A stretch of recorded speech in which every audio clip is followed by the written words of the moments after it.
تاسو ګورئ 90 سیکنډز او زیمه همیرا مهوش. صوبایي ډیزاستر منیجمنٹ اتھارټي په خیبر پختونخوا کې شپږم اپریل نه تر 9 اپریل پورې کیدونکي باران لوجې سیلابي صورتحال په اړه الرټ جاری کړی. بلخوا خیبر پختونخوا حکومت د موجوده باران کې د لینډ سلایډینګ د اندېښنې په اړه په ماینینګ مکمل بندیز لګولو حکم ورکړی.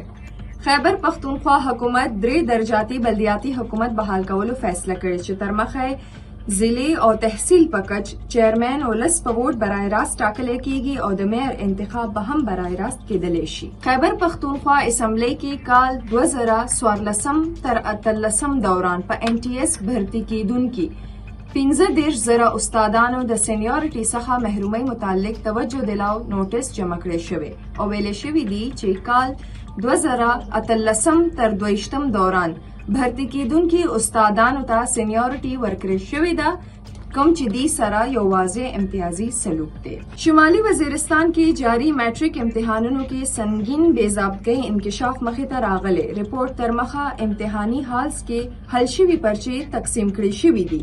ایجوکیشن مانیټرینګ ټیم په دې اړه د سختې کاروایی اعلامیه جاری کړې.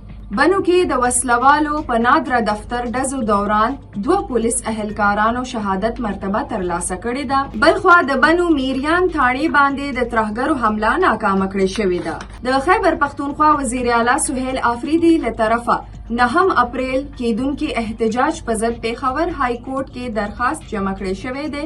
درخواست کې ویلې شوی دی چې احتجاج د ټولو آئینی حق دی خو دې دوران سرکاري وسایلو استعمال غیر آئینی دی خو ولې د دې استعمال نه دی ډډه وکړی شي. دا تر دې دمه مهم خبرونه نورو خبرونو او معلوماتو لپاره سنو پښتونخوا سره اوسئ.